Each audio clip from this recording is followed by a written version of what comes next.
Have you ever felt like you're constantly walking on a tightrope, trying to be kind, agreeable and available just so things don't fall apart? You're not even sure when it began, only that somewhere along the way you were taught that being a good person meant staying quiet, pleasing others, and swallowing your truth for the sake of harmony.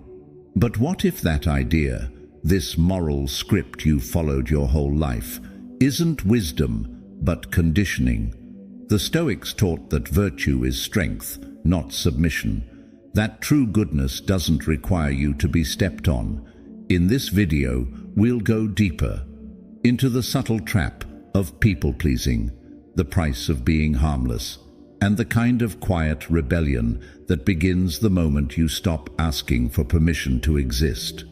If you've ever wondered why the more you give, the less you're seen, stay with me. It's time to rethink what it truly means to be good. Part 1. The Stoic Cost of Being Good. Have you ever stopped to question what the world truly respects? Look around, not at what people say, but at what they reward. Who are the ones with power, influence, and a voice? Is it the most honest, generous, and compassionate? Or is it the most composed, the clearest in their boundaries, and the least susceptible to being manipulated? The truth is difficult to accept. Goodness alone does not command respect. In fact, blind kindness, when disconnected from strength, often leads to your quiet dismissal. You can spend years being loyal, helpful, always available, but the moment your presence no longer serves the interests of others, you're not only overlooked, you're erased. No outcry, no apology, just replaced. The Stoics understood this long before it became a bitter modern reality. Marcus Aurelius, as emperor and philosopher, lived with both a compassionate heart and a disciplined hand. He didn't confuse virtue with submission. He knew that virtue without discernment becomes a weight others can exploit. Seneca warned us of this too, that one must never lose oneself in the service of others, for that is not humility, but self-betrayal. When you constantly try to be good, to be agreeable, to avoid friction, to always say yes, you unknowingly tell the world, you can ignore me. I pose no consequence. But where there is no weight, there is no respect. You are not seen as a person, but as a convenience, not as a presence, but as a resource. Why are those who set boundaries more respected than those who never say no? Why do those who speak plainly command more space than those who seek constant approval? Because they don't hand over their dignity for acceptance. They don't beg to be seen. They choose to be visible through clarity, through principle, through presence. The Stoic way is not about being feared, but about being immovable in your values.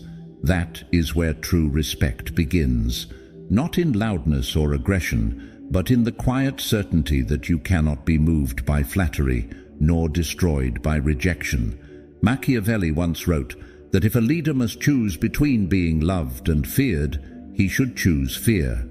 But what the Stoics would offer instead is this: choose respect born from inner firmness. Choose to be someone who can act when needed, who carries a subtle consequence, not out of threat, but out of integrity.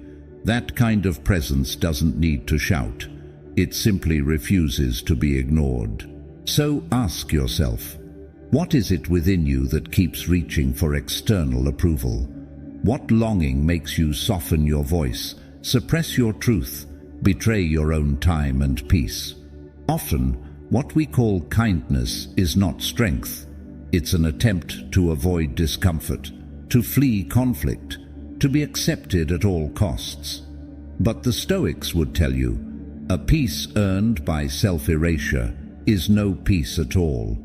And that is exactly what we will examine next, where this compulsive need to be liked comes from, and how reclaiming your self-respect may begin by standing still, saying less, and letting silence do the work. Part 2. The Stoic Origin of Pleasing Others. No one is born desperate for approval. That impulse, the constant need to please, to be agreeable, to be seen as good, was not your nature. It was your training. From the earliest days of your life, the world began shaping you. Not through wisdom, but through correction. You were taught that to be accepted, you had to conform. Don't do that. It's not nice. Be polite. Don't speak like that. You'll upset them. Over time, you internalized a silent lesson. To be loved, you must not disturb others. So you began to hide your sharp edges. You tucked away your voice. You exchanged honesty for harmony.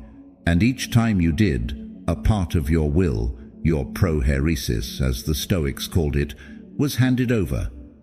What started as a strategy for survival slowly became a habit of self-erasure.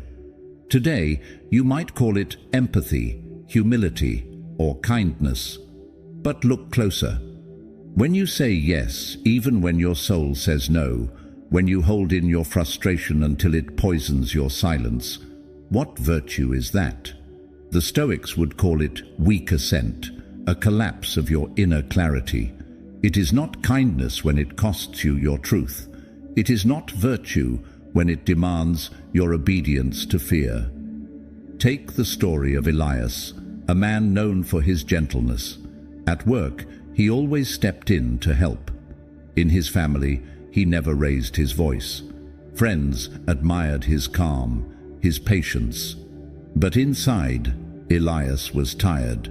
He'd agreed to things he didn't believe in. He'd ignored disrespect to keep the peace. One evening, after being overlooked for a promotion, again, he didn't even feel anger. He felt nothing.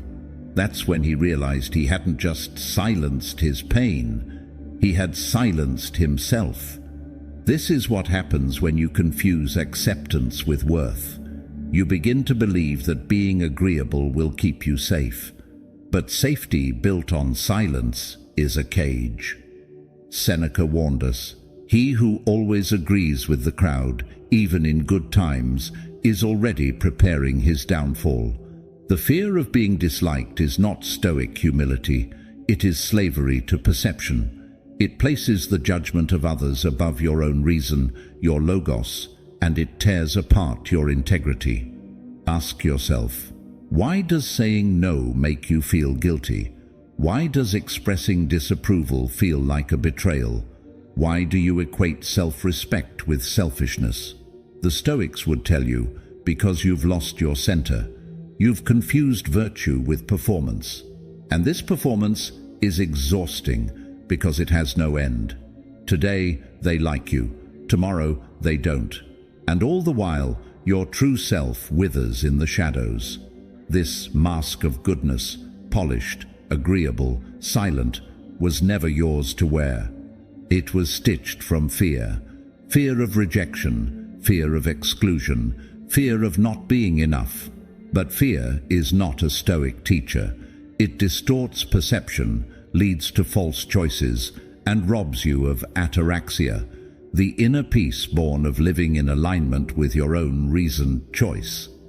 True virtue doesn't bend for approval. It stands firm. Marcus Aurelius never asked to be loved. He asked to be just. Epictetus didn't beg others to understand him. He focused on understanding himself. This is your task too, to reclaim your mind, your values, your voice. The world may misunderstand your boundaries. Let them. The cost of pleasing everyone is the permanent sacrifice of yourself. There is a better way. And to find it, we must study not only the Stoics, but also those like Machiavelli, who understood that appearance is a currency, but one that must be governed, not worshipped. In the next part, we'll learn what the prince can teach us about escaping the trap of being seen as good, and instead being respected as someone who acts with clarity, presence, and unapologetic strength. Part 3. The Stoic Strength Behind the Illusion of Goodness.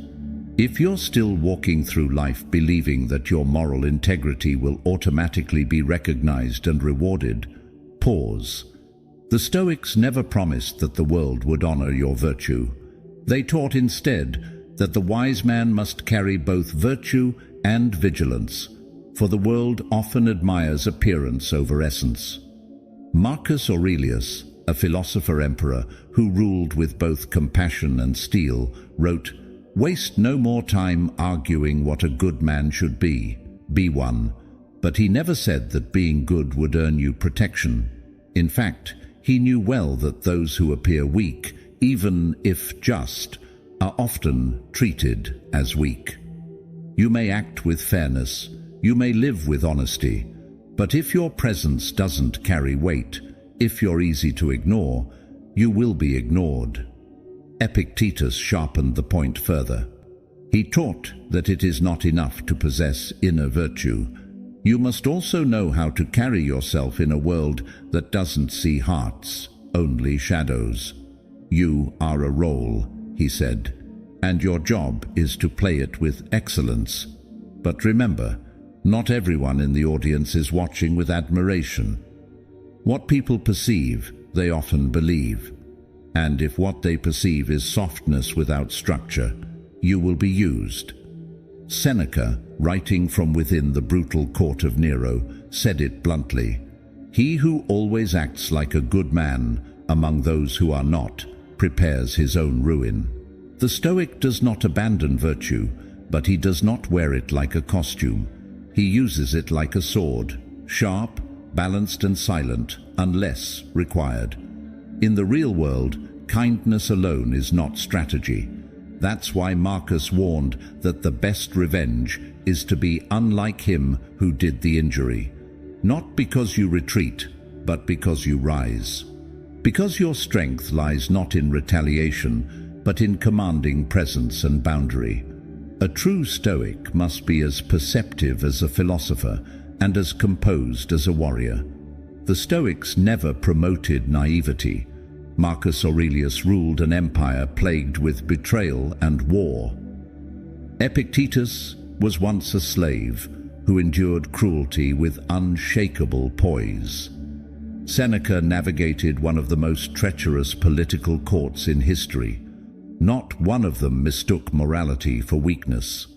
They knew that in a world full of those who scheme, you must be prepared, not paranoid, but precise. Seneca once said, "You must live among the wicked, but live like yourself." This is the middle path. It does not ask you to become cold. It demands that you become clear, that you stop expecting life to reward you simply for your goodness, and start living as someone who understands the nature of others, but refuses to betray his own. This is not cruelty, it is wisdom.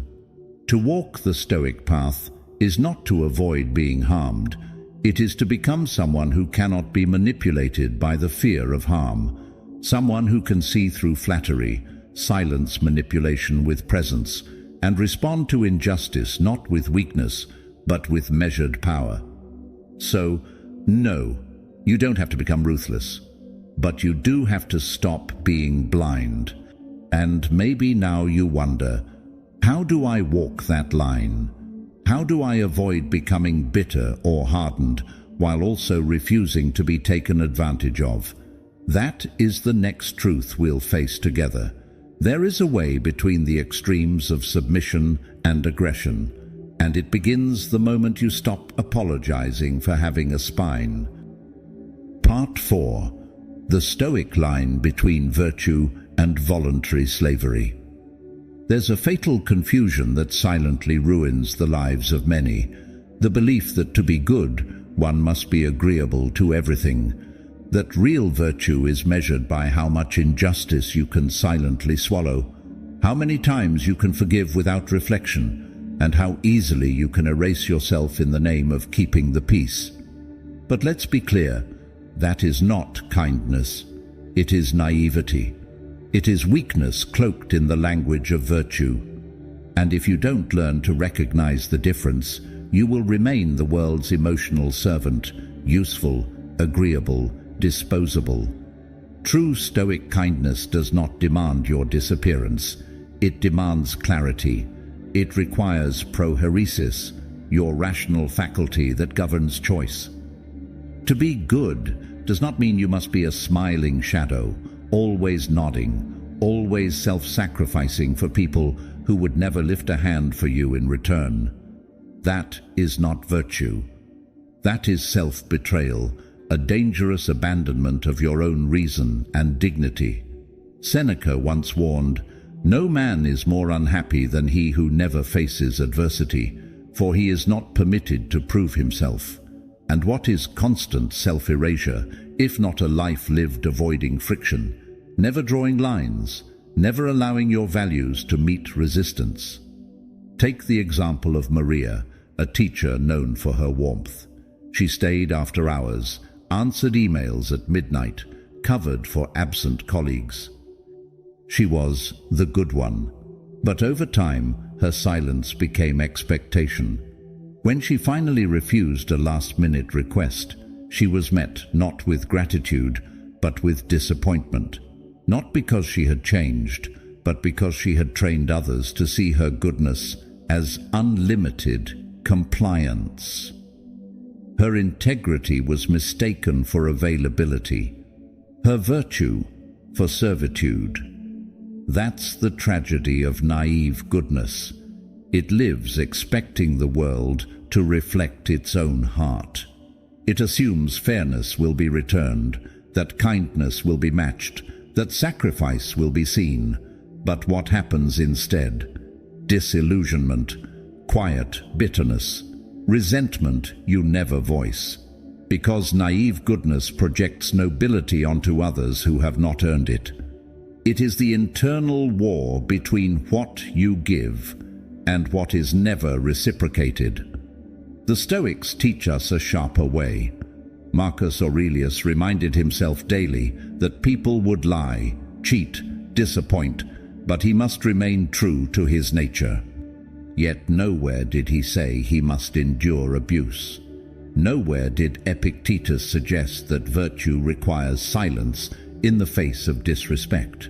On the contrary, he said, you must stop attaching value to what lies outside your control, and people's approval, their praise, their opinion of your goodness, all beyond your command. True Stoic kindness is firm. It sets boundaries. It says no. It walks away. It understands that not all deserve your best, and that giving your best to those who deplete you is not generosity. It is mismanagement of your soul. Yes, you can be just, compassionate, and deeply rooted in principle, and still be respected, still be feared, still be someone others think twice before crossing, because strength, when paired with compassion, becomes presence. It becomes influence. Remember, the Stoics never encouraged cruelty, but they despised self-delusion. And nothing is more delusional than believing that virtue requires you to accept mistreatment in silence. The question you must ask yourself now is brutally simple.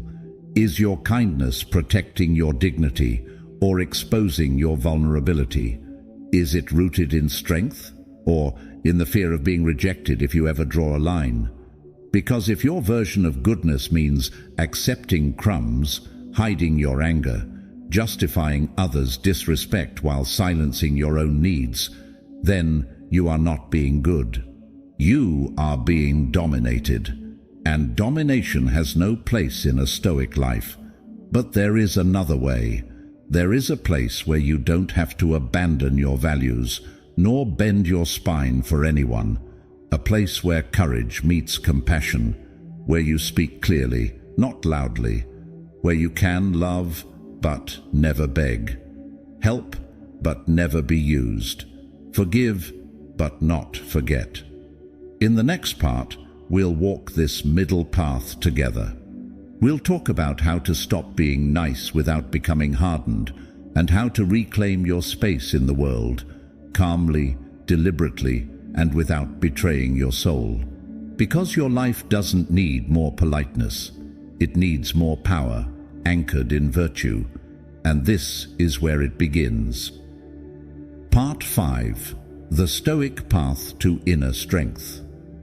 Many who awaken to the truth of their own compliance fall into a subtle trap. After years of saying yes when they meant no, of allowing their peace to be eroded for the sake of others, they decide, never again. But what follows isn't always strength. It's the opposite mask. They become rigid, cold, withdrawn. They believe that to escape being too nice, they must become unfeeling. This is what the Stoics would call a reaction born from imbalance, not wisdom. It is not transformation, it is overcorrection. And like all extremes, it is a form of captivity. Because when you abandon your nature in the name of survival, you're not stepping into power. You're shielding yourself with avoidance. That's not freedom. That's fear in disguise. True liberation comes not by becoming the opposite of who you were, but by returning to your center. Seneca wrote, "No man is free who is a slave to his reactions. Freedom is acting from choice, not from wounded reflex.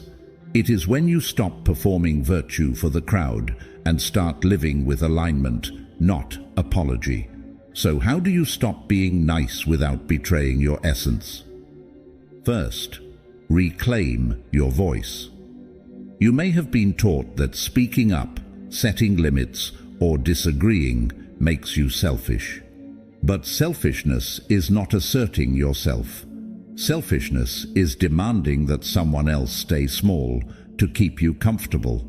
The Stoic understands that speaking truth without cruelty is not arrogance, it is dignity. When you say, "I do not accept this," you are not causing harm. You are honoring your reasoned judgment, your prohairesis, which is the heart of Stoic strength. Second, learn the art of refusal. No is not a wall, it is a declaration of value. It doesn't need to be shouted or justified. A quiet, unwavering no, spoken from clarity, carries more power than 1,000 explanations. Marcus Aurelius reminds us, if it's not right, don't do it. If it's not true, don't say it. That applies just as much to your boundaries as it does to your behavior. Those who never learn to say no will always be governed by those who never ask for permission. Third, notice who resists your transformation. When you begin to shift, when you stop making yourself smaller, there will be those who react. They'll call you difficult, changed, selfish. But as Epictetus would say, it's not what they say, it's how you respond that matters. These are not signs of failure. They are evidence that you are breaking the quiet contract that allowed others to benefit from your silence. Growth, to those who depended on your compliance, feels like betrayal. Don't mistake their discomfort for your mistake. Take the example of Lena, a friend who always said yes. She was the dependable one, the helper, the listener, the one who never asked for anything in return. But when Lena began carving out space for herself, declining events, expressing disagreement, prioritizing rest, one of her closest friends said, "You've changed." And she had. She wasn't cruel, she wasn't cold, she was finally aligned. And for the first time, she respected herself more than the version of her others preferred. Fourth, stop seeking universal understanding. Not everyone will understand your evolution. They're not meant to. Marcus Aurelius wrote, "Waste no more time arguing what a good person should be. Be one. Your task is not to keep up appearances. It is to maintain alignment. You owe no loyalty to the version of you that kept others comfortable. Your loyalty is to the self that stands upright. even when misunderstood. Fifth, replace the desire to be accepted with a commitment to authenticity. When you act from truth rather than people-pleasing, you might unsettle some, but you will inspire others. More importantly, you will respect yourself, and self-respect is the only kind of respect no one can revoke. This journey doesn't require you to become harsh. It requires you to become whole. Seneca never asked us to be feared. He asked us to be firm. And Marcus Aurelius never asked us to please. He asked us to live in accordance with our highest reasoning. Now comes the turning point. The choice between continuing to dilute yourself in the name of being nice or finally stepping into the kind of presence that neither demands attention nor begs for approval. Because what's at stake is not just how others see you, it's whether you'll live your one brief life ruled by others' expectations or ruled by your own inner clarity. Part 6. The Stoic Decision to Reclaim Yourself. Let's stop pretending. How long will you keep wearing the mask of the good one, soft-spoken, ever available, endlessly agreeable? How long will you trade your time, your voice, your dignity, just to uphold an image that was never truly yours, but one the world conveniently expects of you? This is not virtue. It is not nobility. It is captivity. A silent imprisonment decorated with polite praise for being predictable, for not being a threat, for being easy to ignore. But here's the truth no one dares to say. No one is coming to free you. No one will suddenly reward your silence. No one will hand you back the years you gave away trying to please. Because as long as you make yourself useful to others at the expense of yourself, someone will always be ready to use you. That's not cruelty. That's the nature of the world. And as the Stoics remind us, nature does not adjust to your good intentions. It responds to your actions. You can continue playing the role society wrote for you. Calm, selfless, understanding, endlessly tolerant, but prepare to be overlooked. To feel resentment quietly erode your days. To vanish inside the very kindness you thought would protect you. Or you can wake up. You can decide that your generosity will no longer be automatic, that it will be offered, not extracted, that your kindness will flow from strength, not fear, that you will no longer seek approval like a beggar at the door of validation, because freedom, the kind the Stoics spoke of, is not found in pleasing others. It's found in self-respect. And the moment you stop asking for permission to exist is the moment you finally become untouchable. If this message stirred something in you, don't just walk away. Subscribe and stay with us. There's more truth ahead.